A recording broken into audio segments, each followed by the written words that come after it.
শুনলাম চিলমারিতে নাকি কি একটা হইছে। জানি না। তুমি জানবা কেমন করে? সারাদিন খাইয়াই কুল পাও না।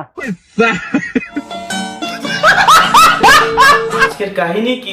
আজকের বিষয়ে বলছি, তবে তার আগে যারা এখন আমার চ্যানেলটা সাবস্ক্রাইব করেন নাই তাড়াতাড়ি সাবস্ক্রাইব করে আসুন। শুনলাম চিলমারিতে কোন মেয়ে নাকি স্বামীর দাবিতে প্রেমিকের বাড়িতে গিয়ে অনশন করতেছে। মিথ্যে কথা। মিথ্যা না রে পাগলা, একেবারে সত্যি কথা। বলো কি, তুমি সত্যি বলছো? আসেন আমরা সবাই মিলে ওই মেয়েটার ইন্টারভিউটা সাইরা আসি। মামুনি একটু খুইলা বলো তো কাহিনীটা কি? কি বলছিস তুই? ধুর মিয়া, তুমি একটা ফাউল। সারাদিন খালি নেগেটিভ চিন্তা মাথায় আসে, তাই না? সুটিয়ে লাল করে দেবো, নোংরামি বার করে দেবো। আমি কাহিনীর জট খুলতে বলছি। আচ্ছা ওর কথা বাদ দিয়ে তুমি বলো তো কি হয়েছে।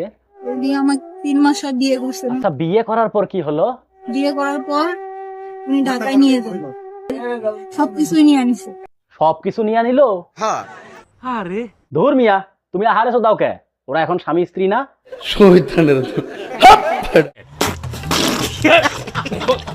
আচ্ছা তুমি বলো তো তারপর কি হলো? নেওয়ার পর আমার বেবি কনসিভ করছিল। এত অল্প সময়ে? মানে তোমরা না নতুন বিয়ে করছো?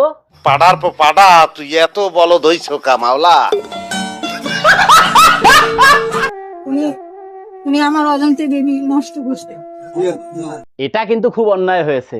কাকা আপনি কিছু বলেন তো। খুব অন্যায় হয়েছে, শাস্তি হবে। কথায় আছে ভাবিয়া করিও কাজ, না হলে হারাতে হবে শরম লাজ। নিঃসন্দেহে তুই ঠিক কথা বলেছিস।